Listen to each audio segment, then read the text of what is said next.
In modern day gaming culture, almost every video game is monetized in some way. After all, the industry's got to thrive somehow. But how greedy is too greedy?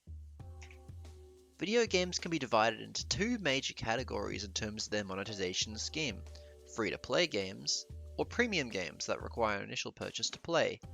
However, monetization schemes in reality are not as black and white as these two categories. This is because many so-called free-to-play games also include microtransactions, and so they can really be referred to as freemium games, which may lie anywhere on a continuum between completely free-to-play and overpriced. In such freemium games, the player is inclined to spend money, and depending on the genre, their purchases grant them access to items that are typically cosmetic. However, they may also provide access to more content or enhance their gameplay somehow, the latter tactic often being referred to as pay to win. Although premium games are quite a good deal for players, needing only to make a one-off purchase for all the content, they are much less economical for the company making the game, and are falling out of fashion in favour of the freemium model. So then, in a freemium game, how do these companies generate enough revenue to not only get by, but profit astronomically, even though you don't need to pay to play?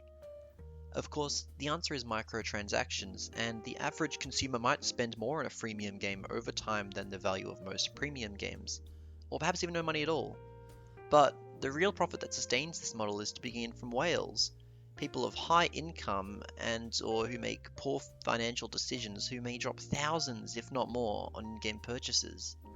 However, regardless of whether the consumer is a light or heavy spender, or easily manipulated, we're all manipulated by the same predatory tactics used by video game companies. Some of the most common ones that will be discussed include FOMO, the fear of missing out, gambling mechanics, bundled prices and subscriptions. All of these are very effective in normalizing players spending large sums of money on a single game in modern day gaming culture. In my opinion, the tactic of FOMO can be separated into two main categories which incentivize the player to spend money on an item they desire, usually a cosmetic. The first centers around the uncertainty as to when the item that they wish for will return, if at all. Ambiguity in the unknown is key. One such game which relies on this tactic that I'm sure almost everybody is familiar with is none other than Fortnite. Which really is the perfect example, considering you can get almost anything in that game. You can even floss on your enemies as Thanos. Not that I have either, but hey, at least I can make Ariana Grande hit the gritty. Sorry, just had to witness that. As I was saying, every type of cosmetic item in Fortnite, such as skins, emotes, pickaxes, gliders and more, is made available either from the Battle Pass or the item shop. But I want to place an emphasis on the item shop here. Rather than have everything available to buy whenever you want, there is a daily rotation in the shop, where a different assortment of items is available each day. You can see a previous shop in the bottom right, which I didn't choose because Dream is the best skin in the game. As a result, when the item that the player does want finally appears in the shop, they often face the impulse decision to buy it, as they have no idea as to whether the item they want will be available the next day, risking a long wait until the next time it appears. Moreover, this fuels an addiction in which the player checks the item shop every day in the hope that the item they want returns. When this happens, they are faced with continual disappointment each day, and ultimately this wait for the return of their desired item is a catalyst for addiction. I want to quickly stress that the Battle Pass system is not unique to Fortnite, and is common practice in many video games, but coming back to Fortnite's Battle Pass, it sets me up nicely to talk about the other kind of FOMO, in which it's clear that an item will never be made available to purchase ever again after a certain time period, which is exactly the case with Fortnite's Battle Pass. Therefore, the player is pressured into spending money knowing for certain that if they don't, an item that they want will never be available again, inclining them to spend money despite it potentially being a bad time for them. Maybe they haven't got their paycheck yet.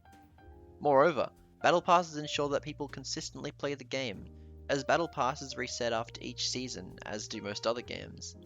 Therefore, the player is inclined to reach the final tier so that their purchase was worthwhile, or at least reach the tier where they break even on the in-game currency cost, if the Battle Pass even gives any. This is known as the sunk cost fallacy, which will be discussed later. want to also highlight that this exclusivity type of FOMO is not unique to battle passes, such as Overwatch's exclusive pre-order skin, Noir Widowmaker. Nonetheless, this is certainly seen in nearly any other game with a battle pass, such as Overwatch 2 and Apex Legends. However, not all battle passes utilize this FOMO mechanic. For example, in Halo Infinite, older battle passes are able to be purchased at any time, which gives new players a chance to earn older cosmetics without being sad they missed out, and players are in turn not pressured into spending money as they know they can go back and buy an old battle pass. Another mechanic that is highly effective in generating revenue for developers is that of gambling. Seen in plenty of popular games such as CSGO and Overwatch 1, the genre that I'm going to focus on to discuss this is that of gacha games. Typically originating from East Asian countries such as Japan, China, and South Korea, the gameplay varies a lot, and in this example, I'll focus on the infamous open-world RPG known as Genshin Impact.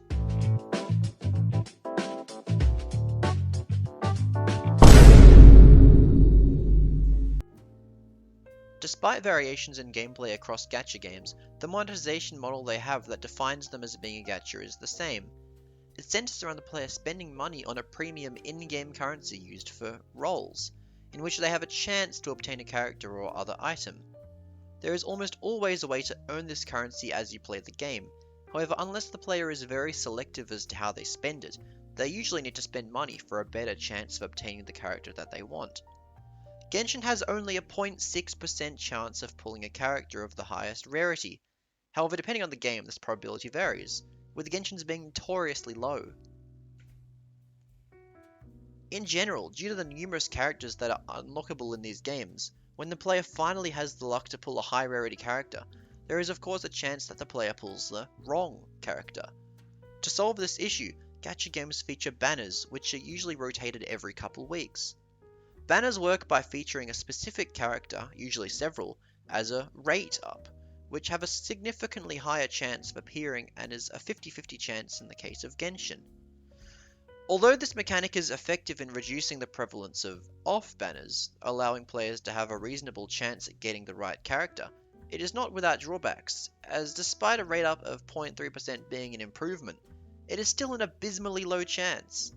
This also ties into the FOMO mechanic, where players are left waiting for the banner of their favorite character to return. Moreover, certain banners in gacha games may feature a limited character, also sparking the player's FOMO, leaving them gambling on banners for characters that they might not even want that much for the sake of being exclusive. The pity system also keeps players engrossed in pulling, as in general, after the player has done a certain number of rolls without success, the probability drastically ramps up, guaranteeing a certain rarity item by a certain number of pulls. In Genshin, the player reaches a soft pity approaching 90 pulls, and a hard pity at 90 pulls if they are unlucky enough to not obtain the character before then, which can be seen in the graph in the bottom right. Consequently, if the player is having bad luck, they are compelled to keep pulling until they hit pity, before the banner goes away, furthering the gambling addiction.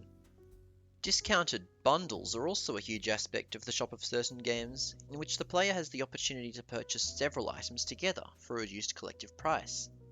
While it is true that it allows players to save money, as it is indeed more efficient to buy the bulk bundle with a discount than each item individually, this approach also has predatory aspects to it. For example, rather than buying the individual item that they want, players may spend extra on the bundled price for the sake of getting more items, even though they may not feel that strongly about the extra items. Since players feel as though they are getting a better deal, they end up spending more money than they may have initially intended, potentially leading to a cycle of repeated purchases. This is analogous to real-life shops. If I were to go into my local Coles intending to buy a chocolate bar for $5, only to discover that was a 2 for $7 deal, then I'd be inclined to spend an extra $2 just for some more chocolate, even though I was only initially interested in one chocolate bar. I could have just spent $5 to get the bar, but in this case I'm drawn to the special offer since I'm paying $3.50 a bar, which is better value, more expensive. This is exactly what's seen in video games, and their prices can vary. I'm mainly trying to showcase the different extents to which bundles can be priced, how much the player will have to spend at a minimum, and the effective bundled value of each skin. If you look on the screen, you can see an example of how bundles appear in shops across 3 games, which I'll be using as the examples. First of all, it's worth noting that games scale the amount of in-game currency for larger purchases of in-game currency, incentivizing players to make one lump sum bulk purchase as opposed to many small purchases, being more cost effective in the long run. Therefore, it's really hard to determine an exact ratio between Australian dollars and virtual currency. If we consider the cheapest purchase corresponding to a ratio, with the extra currency as a bonus for bigger purchases, then in the case of V-Bucks, 1000 V-Bucks is 12 Australian, so going by that ratio, 120 Australian should give 10,000 V-Bucks. Except, we can see that the player gains another 3,500, making this difficult to quantify. Moving on, we'll look at some examples as seen earlier as they appear in-game. You'll notice the price and the discount the player is getting is shown. Games love to make sure that players know exactly how much money they're saving. In Fortnite, each Street Fighter skin is worth 1600 in-game currency with a bundled price of 2200, so the player ends up spending an extra 600 V-Bucks. In the Overwatch 2 example, each skin is worth 1900 and a bundled price of 4400. Doing the math, both cases give 1100 a skin, and while they aren't the same in value due to the different values of their respective in-game currencies, it highlights the value of a bundle varies across games, and the value depends on the number and price of each skin in the bundle and the overall bundled price.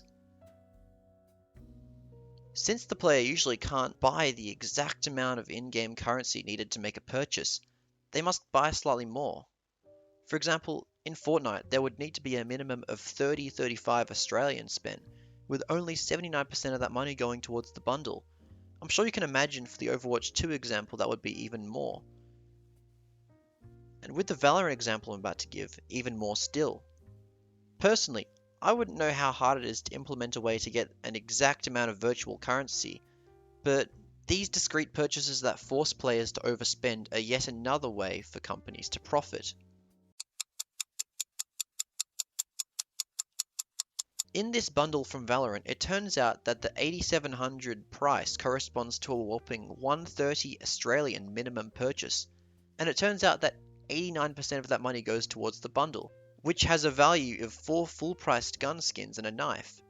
I'm sure the design team worked super hard on these skins, but dropping this much money in one go to buy some digital cosmetics is no joke, and at some point, you have to draw a line and ask yourself whether that's really a reasonable price just for some pixels on a screen.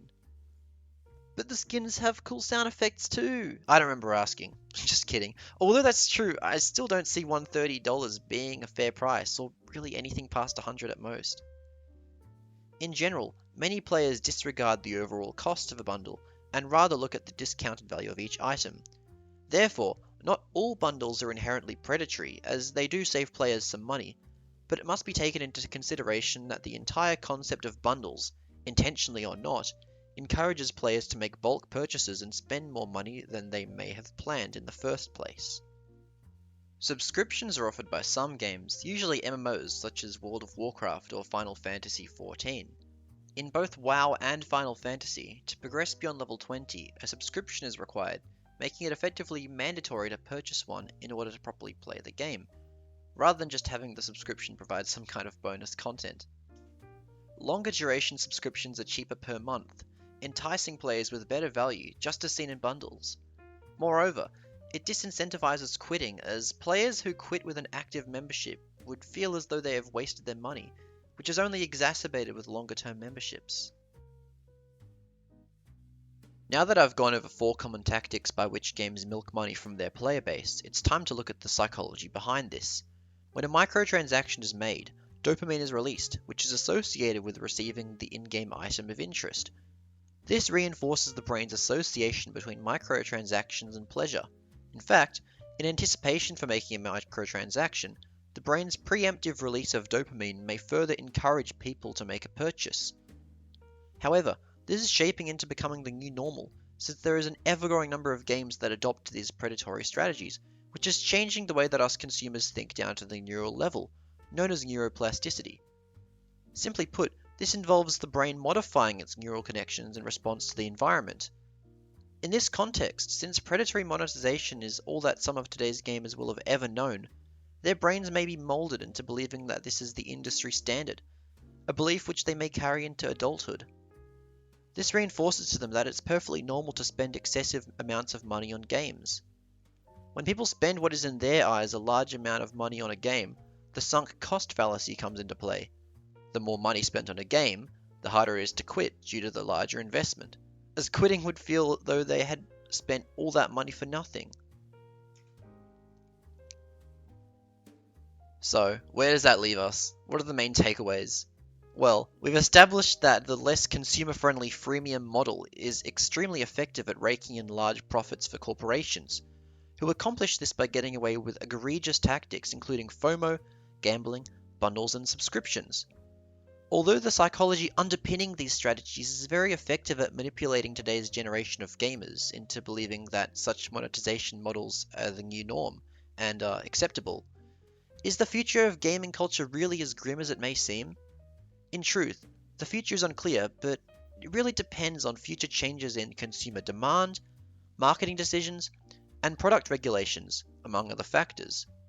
In a perfect world, the future of video game monetization should be fair and enjoyable to players, while at the same time preserving the economic success and viability of the video game industry.